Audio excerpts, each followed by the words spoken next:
बिस्मिल्लाहिर्रहमानिर्रहीम। अस्सलाम वालेकुम। मैं सैयद इमरान शफकत आपकी खिदमत में हाजिर हूँ। फ़ौज के अंदर एक धड़ा जनरल फैज़ का धड़ा था, एक धड़ा जनरल कमर जावेद बाजवा साहब का धड़ा था, और ये जो धड़े आपस में नबर्द आज़मा हैं वो खुलकर सामने आ चुके हैं।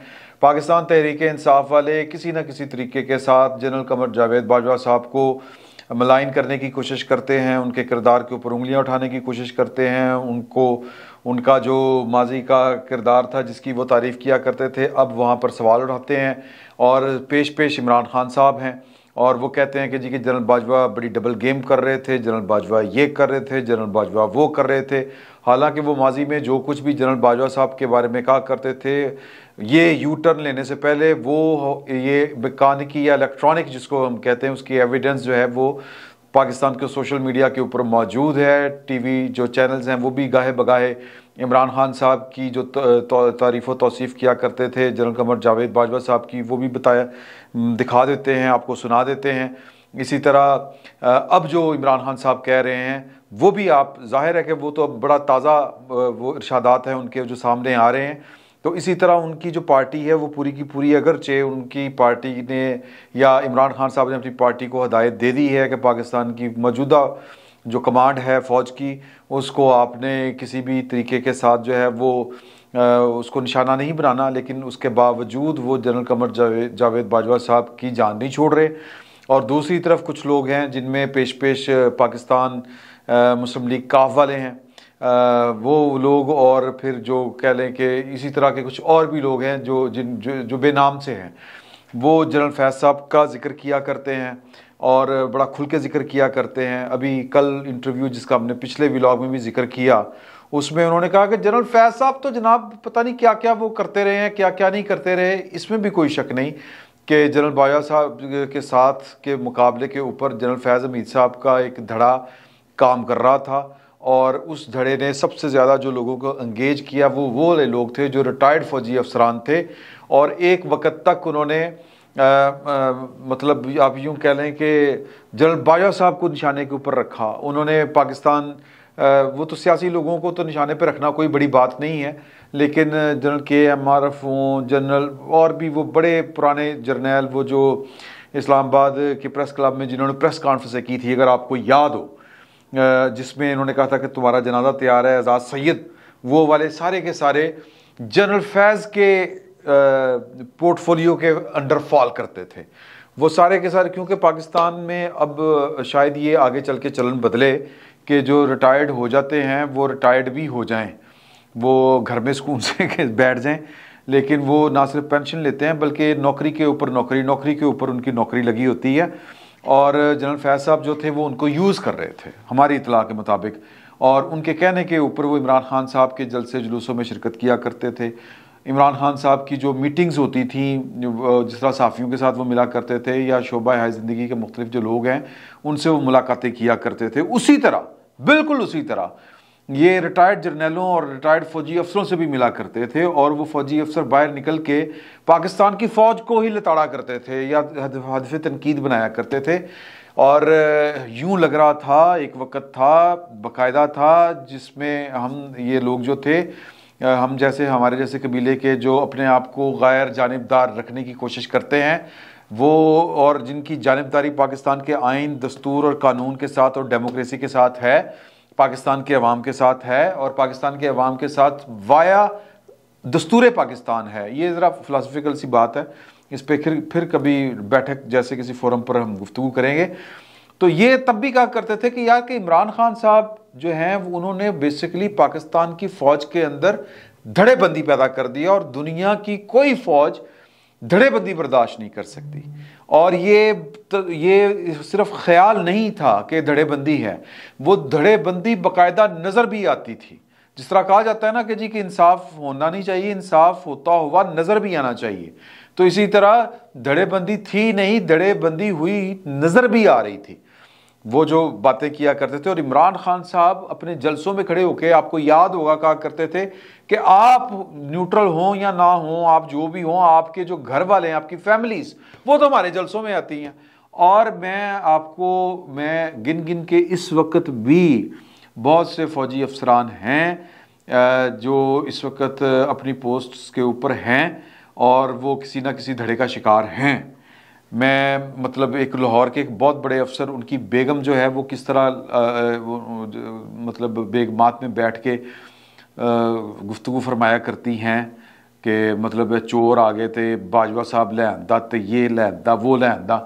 तो इसी तरह मैं ज़ाहिर है कि मैं ये नाम जो है वो पब्लिक नहीं करना चाहता कि वो कौन कौन से अफसरान हैं जो इस वक्त भी किसी ना किसी धड़े, और वो सबसे ज़्यादा जो धड़ा है जो वो एंटी बाजवा धड़ा है, यानी कि जनरल फैज़ साहब का धड़ा है।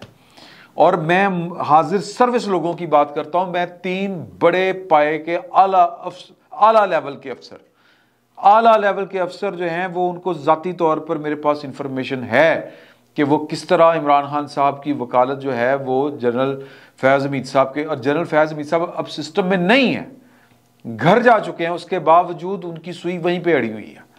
वो जो ज़ाहिर है कि वो अफसरान तो खैर थोड़ा सा बचने बचाने की कोशिश करते हैं, लेकिन जो सोशल लाइफ है उनकी, वहाँ पर तो ये चीज़ें ढकी छुपी नहीं रहती। तो मैं जानबूझ के उनके नाम नहीं ले रहा।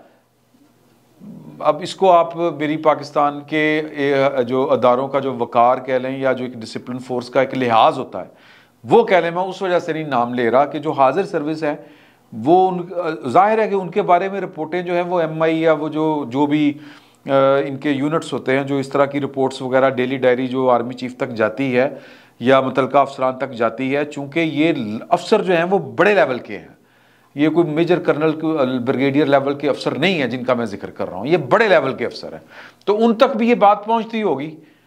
तो लिहाजा मुझे ये इनके चूँकि बाजवा साहब तो वो सिस्टम कंप्रोमाइज़ किए बैठे हुए थे ना, वो किसी भी वजह से, वजूहत क्या थी, किसी भी वजह से क्या था, एक तो वो एक्सटेंशन ली हुई थी उन्होंने, और फिर आगे भी कॉल इमरान खान साहब भी देने के लिए तैयार थे, और कुछ हमारे जो लंदन से ज़राए हैं वो ये बताते हैं कि आखिरी वक्त तक मामला तो कुछ थे इस तरह के। वो अभी कुछ चीज़ें कंफर्म होनी है, कंक्रीट होगी तो वो मैं आपके साथ शेयर करूंगा कि आखिरी वक्त तक लंदन के साथ क्या जो थी वो गुफ्तगू चल रही थी वाया मलक अहमद साहब। मलक अहमद साहब जानते हैं ना आप, पाकिस्तान मुस्लिम लीग नून के हैं, लेकिन वो दोनों तरफ से उनके एक तरफ वो नवाज शरीफ साहब तक रसाई थी और इस तरफ बाजवा साहब तक उनकी रसाई थी वाया साबर साहब।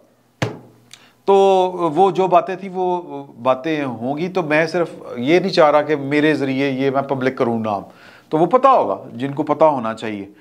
तो वो सिलसिला अभी तक जारी है, लेकिन हमारी इतला के मुताबिक कल भी ये बात मैंने आपके साथ शेयर की थी, ज़िम्नन शेयर की थी, लेकिन अब ये जो है इंफॉर्मेशन वो ज़्यादा कंक्रीट होकर सामने आ रही है कि फ़ैसला ये किया गया है कि जो भी इस टाइप के हैं ना कि बाजवा साहब का कोई धड़ा है और कोई जनरल फैज़ साहब का धड़ा है और वो इमरान खान साहब की मोहब्बत में गिरफ्तार है या कोई इमरान खान साहब की नफ़रत में गिरफ्तार है, ये दोनों चीज़ें, ये कोई एक चीज़ की मैं बात नहीं कर रहा कि जी के एंटी इमरान जो एलिमेंट है या प्रो इमरान एलिमेंट है, मैं दोनों की बात कर रहा हूँ।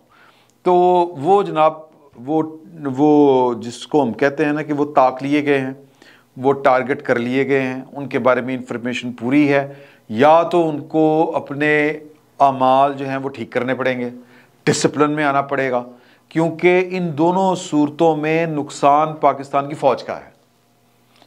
ये दुनिया की कोई भी फ़ौज हो, अव्वल तो दुनिया की कोई फ़ौज इस लेवल पर सियासी मामलात में मुदाखलत नहीं करती, जो फिर मुदाखलत करती है वो बाज़ तो फ़ौजें सामने आ जाती हैं। वो ममालिक जो हैं अगर आप उनकी जो शरह नमू है तरक्की की और जो उनका जो ह्यूमन इंडेक्स है वो अगर आप देखें तो वो बहुत पस्त है, क्योंकि जब आपका सबसे ताकतवर जो हल्का है या इदारा है जो बकौल मतलब शख्स के जिसने बाकी कोई इदारा बनने नहीं दिया, वो जब सियासत वो इसीलिए नहीं बनने दिया कि वो सियासत कर रहा था, और जनरल बाजवा साहब कह के गए हैं, और जो नए आर्मी चीफ है ये इनका बड़ा दो टोक मिशन है, या इस वक्त पूरी फ़ौज के जो आला अफसरान हैं वो चाहते ना चाहते वो इस नतीजे के ऊपर पहुँचे हुए हैं कि हमने पाकिस्तान की सियासत में कोई अमल दखल नहीं करना या अमल दखल हमारा नहीं होगा।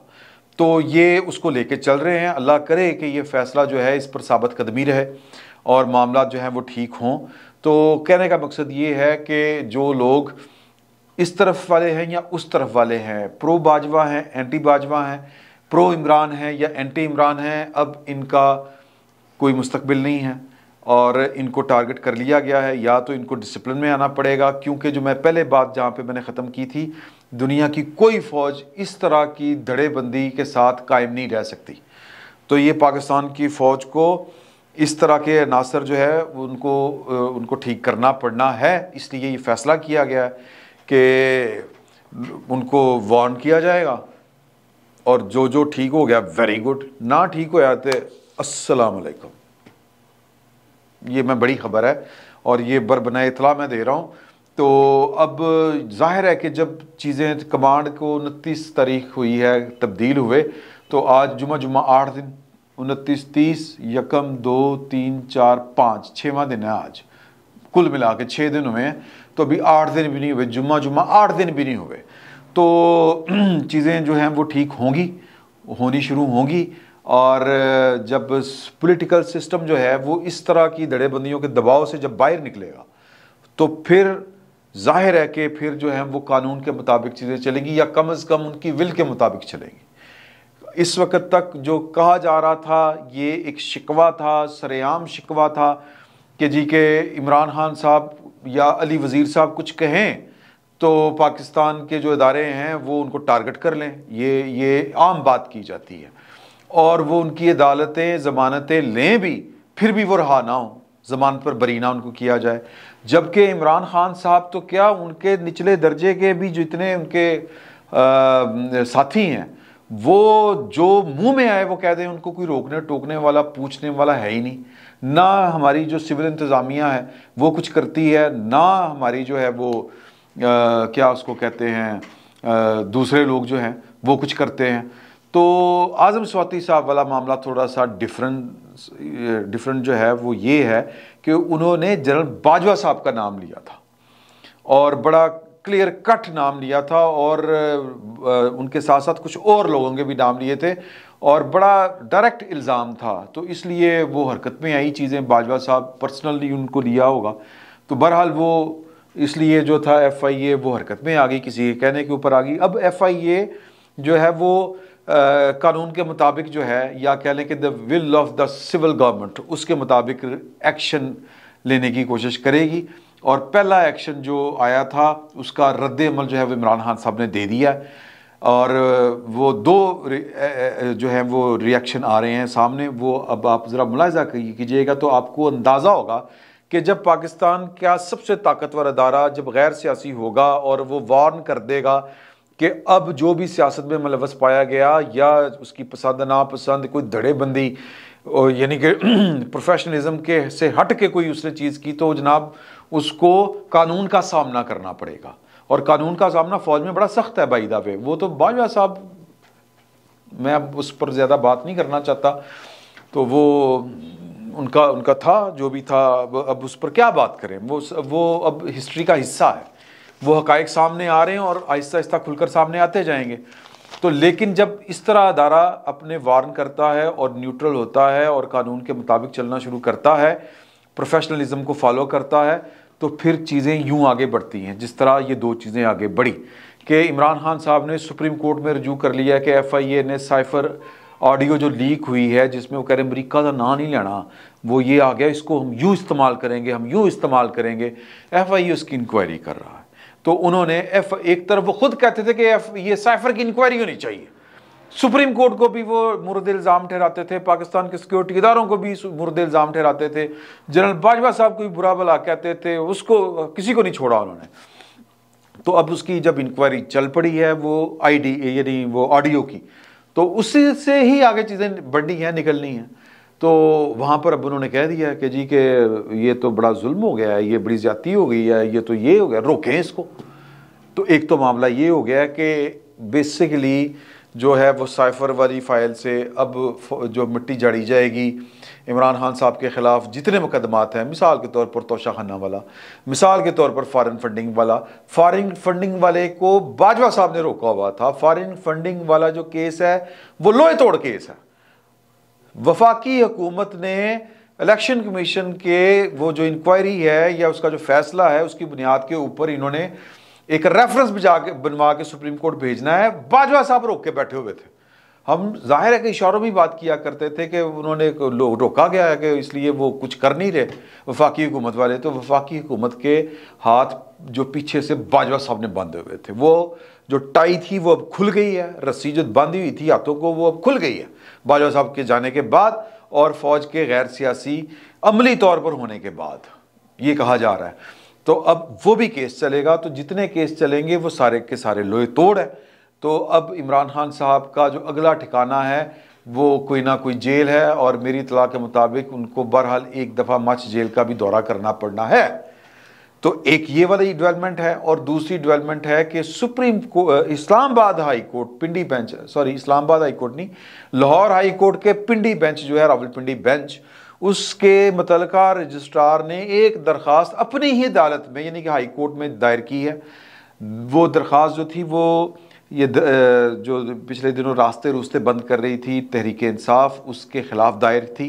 लोग बड़े तंग थे, लोग सरेआम सड़कों के ऊपर बुजुर्ग, औरतें, खवातीन, बच्चे, इनको जो 10-10 बंदे पूरी पूरी बड़ी सड़क ब्लॉक करके बैठे हुए थे कि अपनी गवर्नमेंट है तो रोकने टोकने वाला कोई है नहीं।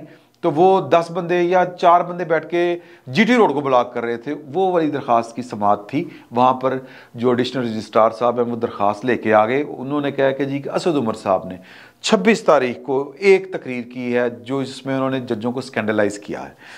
वो कह रहे हैं कि जी कि मुझे एक बड़े अफसर ने ये उनकी तकरीर सुने, अगर जो 26 तारीख की उन्होंने की कि हमें जजों का बहुत एहतराम है और आपसे इंसाफ की तवक्को है, मगर इंसाफ की तवक्को पूरी नहीं हो रही। अवाम देख रहे हैं जो आप इंसाफ कर रहे हैं, आपने इंसाफ के दरवाजे बंद कर दिए हैं। लोगों ने खुद आज़म स्वाति के ऊपर हमला हुआ तो इसके ख़िलाफ़ जो हैं वो रास्ते बंद किए। लेकिन एक पुलिस अफसर का मुझे फ़ोन आया कि जी के रास्ते बंद होने की वजह से जज साहिबान नाराज़ हैं कि उनको रास्ता बदल के जाना पड़ता है। तो आपको अपनी तो बड़ी तकलीफ़ है, अगर आपको घर में घुस के आपके बच्चों को कोई मारे, आपके बच्चों के सामने आपको मारे पीटे, जो आज़म स्वाति के साथ हुआ, आपकी अहलिया जो नेक हो, पाकबाज हो, तजद गुजार हो, उसको ब्लैकमेल करे, तो फिर आप क्या करेंगे? आप ने वो केस नहीं सुन रहे, आप ये कर रहे हैं। एक मुल्क के सबसे बड़े लीडर के ऊपर कातलाना हमला होता है, आप वो केस नहीं सुनते। आपने अरशद शरीफ का केस नहीं सुना, आप इंसाफ नहीं कर रहे, आप ये नहीं कर रहे, आप वो नहीं कर रहे, आप ये कर रहे हैं। तो इसके ऊपर जनाब उन्होंने कहा है कि ये जजों को स्कैंडलाइज किसने कहा है? Lahore high court Rawalpindi bench के रजिस्ट्रार ने। तो सर इसका मतलब है कि इदारे जो हैं वो बाजवा साहब के जाते ही, सर ये होता है नुकसान कि जब किसी ताकतवर अदारे का सरबराह बराह रास्त किसी सियासत में मुलव्वस हो, या उसके ज़ाती मफादात हों, या उसके अपने कोई जो है वो पॉलिटिकल डिज़ाइन हो, तो फिर जनाब पूरे का पूरा सिस्टम इस तरह कंप्रोमाइज़ होता है कि कानून जो है वो दुबक के बैठ जाता है और जो है वो सिक्खाशाही एक तरह से शुरू हो जाती है। मैं माफ़ी चाहता हूँ, ये फ़ोन आ गया, मैं इसको साइलेंट करना भूल गया था। तो ये जनाब अब कहने का मकसद ये है कि इधर पाकिस्तान की फ़ौज ने गैर सियासी होने का फ़ैसला किया, उधर कानून हरकत में आ रहा है और अदारे भी हरकत में आ रहे हैं, वो सरकारी इदारे हों या अदलिया हो या फ़ौज हो। फ़ौज जो है वो किसी और तरह से हरकत में आएगी। वो जब गैर सियासी होगी, गैर जानिबदार होगी, तो फिर कानून जो है वो गैर जानिबदारी के साथ आगे बढ़ेगा। और इमरान खान साहब जो है वो अब हमें मुश्किल में जाते हुए नज़र आ रहे हैं। आने वाले दिन जो हैं वो इमरान खान साहब किसी काल कोठरी में, किसी हवालात में, किसी जेल की दाल खाते हुए या किसी हवालात में जो है वो मुलाकात करते हुए नज़र आएंगे। ये आने वाले, ये कुछ ज़्यादा दिनों की बात नहीं कर रहा, ये आने वाले हफ्तों में ये सब कुछ होता हुआ आपको नज़र आएगा। क्योंकि इमरान खान साहब जिस कॉन्फिडेंस का शिकार थे या जिस जोम में वो मुब्तला थे, वो जोम किसी को भी जो कहते हो कि वो फ़िरौनियत की तरफ लेके जा सकता है। इतनी ताकत, अल्टीमेट पावर कि मुल्क का आर्मी चीफ और आप और DGISI सेम पेज के ऊपर हों, दिन रात चा परोंठे और हम नवाला हम प्याला। ये मैंने ज़िम्नन जिक्र किया है अलामती तौर पर, इसका कोई गलत मतलब ना निकालिएगा। मैं सिर्फ ये कहना चाह रहा हूँ कि जब आपके ये लेवल हो कि मेरे तो जितने ताकतवर हैं वो मेरे साथ मिले हुए हैं, तो फिर आप जो है वो जो दिल में आता है करते हैं। कड़ियाँ बेचते हैं, आप चीनियाँ चोरी करते हैं, आप दवाइयाँ चोरी करते हैं, आप कोरोना के नाम के ऊपर आया हुआ फंड इस्तेमाल करते हैं, बेपनाह इस्तेमाल करते हैं, बल्कि लूट डालते हैं। तो ये सारी चीज़ें जो हैं अब इनके हिसाब देने पड़ने हैं। जाहिर है कि बाकियों को तो हमने अभी तो हमारा कानून इतना ताकतवर नहीं हुआ कि वो ताकतवर लोगों के जाग के हिसाब ले सके, लेकिन वज़राए आज़म से हम पूरा हिसाब ले लेते हैं। तो इमरान खान साहब को भी अब हिसाब देने पड़ने हैं। फिल वक्त इतना ही, बहुत बहुत शुक्रिया।